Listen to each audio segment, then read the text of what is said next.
Hi, Gary Chillingworth here for Airgun World Magazine, Shooting Country TV. Welcome to Life at the Range. Well, today's video is part one of two. Part one is how to prepare for a large competition. And part two, which will be out next Wednesday, is how did the preparation go and how did we get on at the Welsh Open. Now, actually, if any of you fancy shooting the Welsh Open, there are still spots available. It's got Nelson HFT Club, absolutely brilliant club. You can find their information on Facebook or on the Nelson web page. We'll put some links in the description below. But come along to Nelson, it's going to be a brilliant event. Now, the other part of this video is we're testing out some new kit. Filming, I've always filmed on one of these. This is a Google Pixel 7 Pro, brilliant video, really happy, sorry, a brilliant phone, I'm very happy with it, but sound is the bane of my life. At the Bisley shoot a couple of weeks back, the issue is the camera's great and you put an external microphone on it, but it's really annoying that every time you stop recording and start recording, you've got to go back into the settings and select external microphone. And when everything's running around and you're you know, charging about like a lunatic, sometimes you forget, and that's why we end up with bad sound events sometimes, and it's just annoying. So I've bitten the bullet. I've purchased an expensive camera, so hopefully the quality of the video will be better. And we've also now got some really good microphones.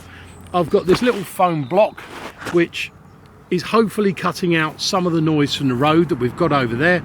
So today is a test. Let's see how we get on with our new camera and our new microphones and see whether or not I can make it work. Welcome to Life at the Range. Okay, so we're going to split today's video up into a couple of bits. The first one is what do you do a few days before the competition? Obviously you've got your gun.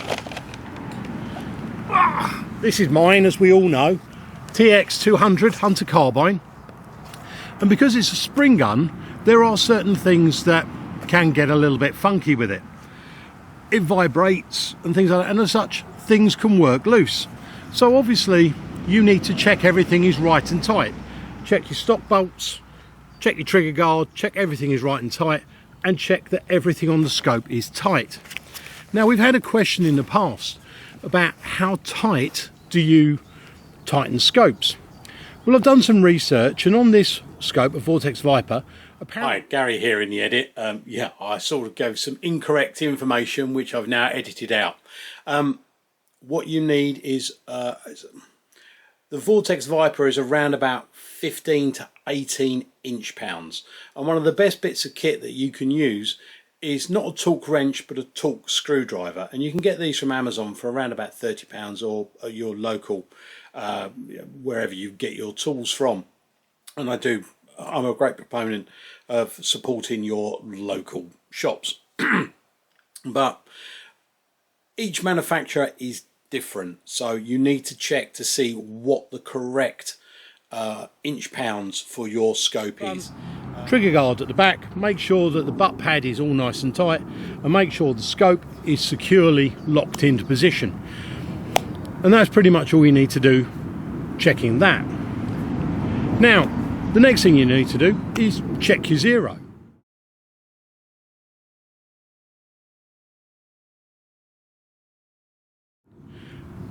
Check your zero and make sure that I've got a 40-yard zero, and make sure that all of your pellets are hitting at the correct, where they should be. But this is the important bit. Now, I'm going to put up here on the left-hand side a copy of my range card. And as you can see, I've got 2 zeros. your primary and your secondary. Your primary zero is, for me, is 40 yards, and my secondary zero is 15 yards. That's because I know the pellet doesn't fly in an arc, but the way it looks like with a scope, because you're shooting, for me, 8 yards is 2 dots under crosshair, 10 yards is 1 dot under, and then the crosshair is 13 yards and 40 yards. So I've got a target out at 13. Now, when you go to most competitions, there will be a zero range. And there will be wind on that range. It's very rare to get to a comp and it's going to be absolutely still. I shot, I think it was Lee Valley a few weeks back, and people were giving 3 or 4 clicks on their scope because there was a left to right wind.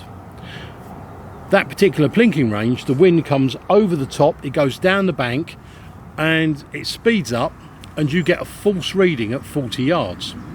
So if you will turn up at a comp and you want to check your zero, check it at your secondary zero. For me, I check it at 13 yards and 20 yards. I know what my aim point is at 20, and as long as it's hitting pretty much bang on at 20 yards or 13 yards, I know the gun is good. I'm not pushing out to 40. If it's wrong at 20, I might re-zero at 20 if the gun's had a knock in the car or something like that. But if it's going half a dot right at 40 yards, that could be wind. Even if I'm looking around and it doesn't look like there's any wind there, I don't know that plinking range, so I don't trust it. The chances of it moving half a dot at 20 yards, especially if it doesn't feel like there's any wind, is minimal. So know your secondary zero, and that is what you want to check.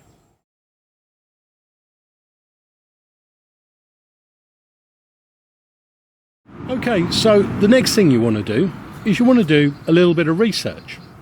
I'm going to be shooting at Nelson. I've never shot there before. So I'm going to check online and see if I can find any photographs or people who've shot at Nelson. Now, I know you might be thinking, oh, what, a club is a club is a club. No. There are some clubs, again, Lee Valley is a good example, where we were shooting, we rocked up for the Southern Hunters, and all of a sudden a lot of the targets were below our feet. And when you are shooting something below your feet, the pellet will always raise high. Go to Malden District, there are going to be lots of 15 mils at 20 yards high up in trees. So you need to know what to practice. Also, if you've got a club where it's a very open area and there's a good chance of a lot of left to right wind or right to left wind or wind coming at you because there's no trees to slow it down, that's another thing to know, to practice and try and work out, range finding. A lot of people, they will look at a target 40 yards away-ish. They will find a halfway point, a tree halfway point, and they'll range to that. That's very hard to do in an open area. Also, if you're in an unshaded field and you're shooting there, head bob, because the sun's probably going to be shining straight at you with no deflection from the trees, it's not going to work. So do your research. What sort of targets do they like to put out? Some clubs like to show their particular targets, and you can work out whether or not they've got any funky targets or anything like that. So do your research before a big competition, but don't rely on it, because some of those call setters are incredibly sneaky.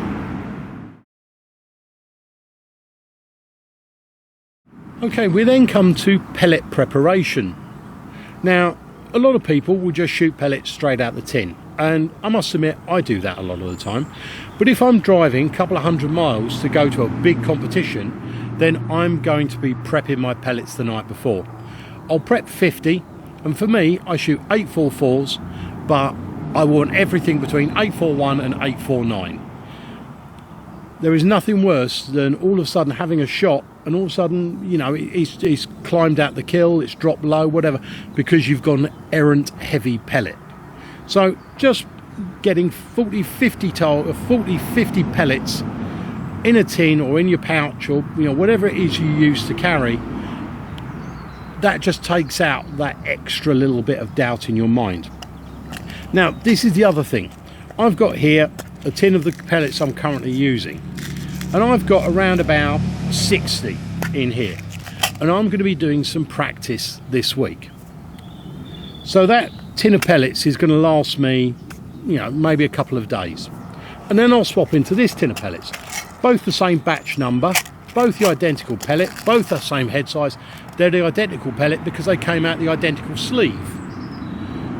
So let's say I finish these on the Friday, I'm shooting on the Saturday, and these are the ones that I'm going to weigh on Saturday night without checking them, because they're the same batch number, so they're going to be identical, correct? No. It has been known for pellets, even though they're the same batch number, when they're in a different tin, they have been different. It has happened. It happens more often than it should. So what I will do is today, even though I've got these here, and these are the pellets I'm going to be shooting at the weekend, my testing all this week are going to be done with this batch only. These pellets are going to be put to one side and used for standing, kneeling practice, whatever.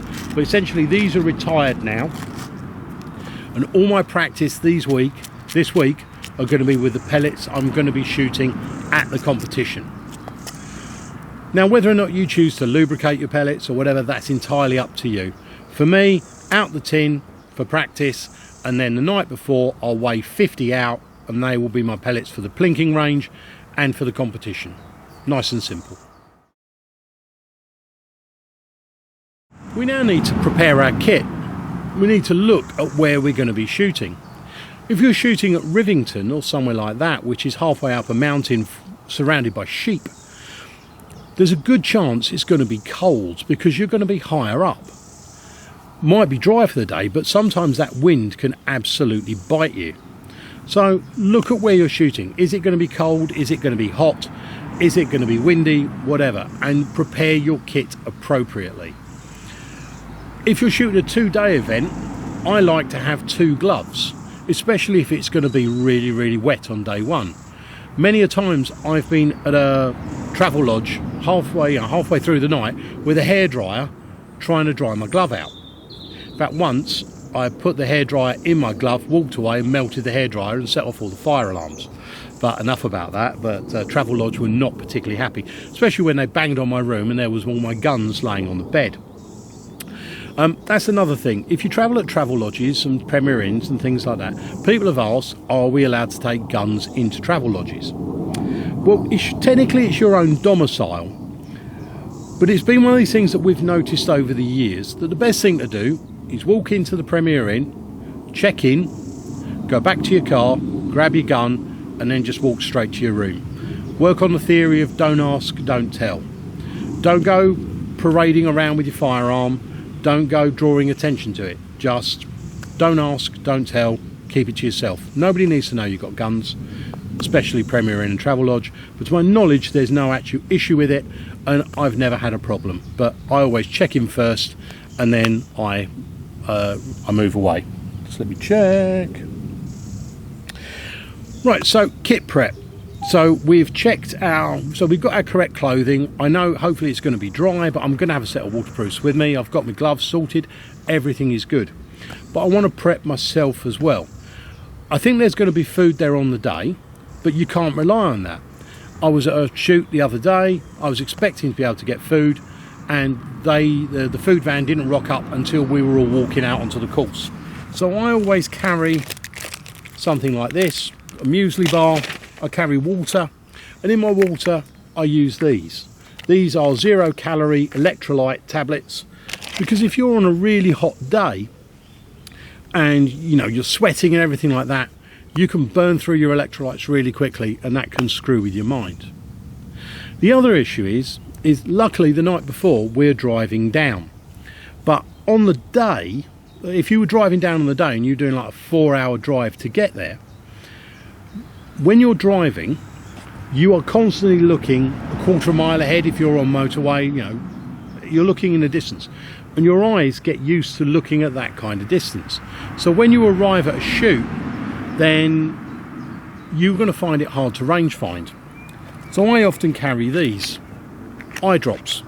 Just put some liquid in your eyes, just some eye drops. It'll help reset them. If you don't have eye drops, sit in your car for 10 minutes, shut your eyes, and just have a rest.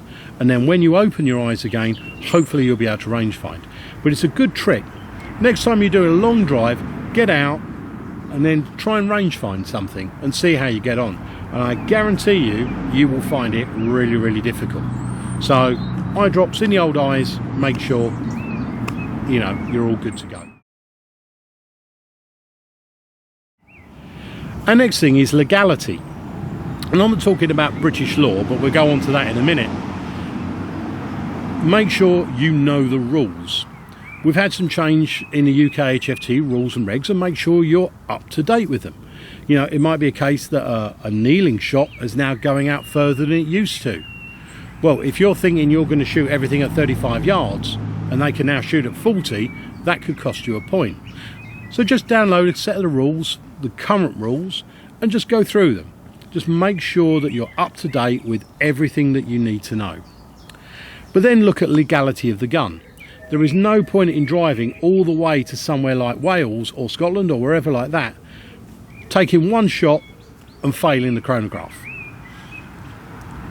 Get yourself a good chrono, make sure your gun, and don't run right up close to the limit, because for a PCP, if it's hot, your gun will get faster.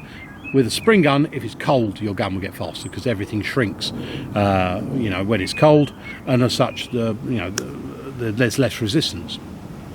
Also, if you are travelling to Scotland, make sure that they've got different laws, and that you may be required to have a licence to actually go and shoot there.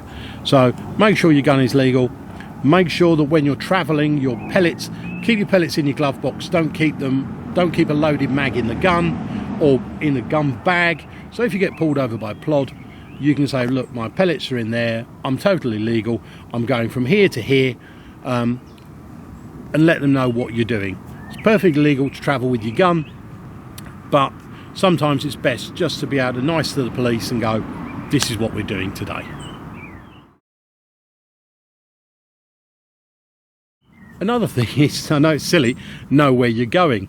We had a shoot a few years back where we looked on one of the websites and it gave us a postcode, and it was the wrong postcode, and people ended up being really late. I think it was Wendover, if I remember rightly.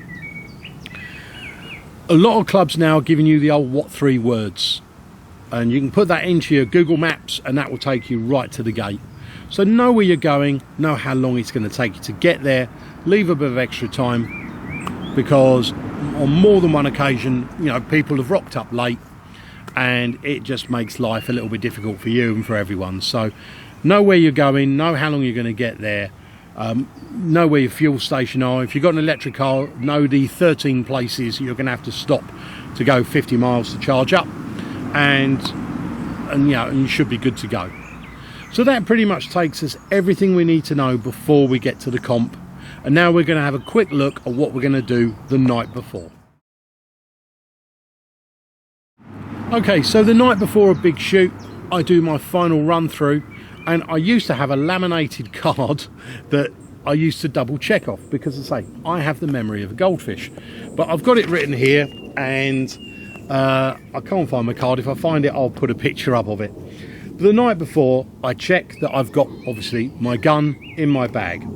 I check that the pellets are correct in my bag, and that if I'm shooting a PCP, that I've got air, and I've got air to plink with, because you can't always rely on there being air at a shoot. So I know a lot of the Steyr guys, they've got 2 cylinders, one they plink with and one they shoot with.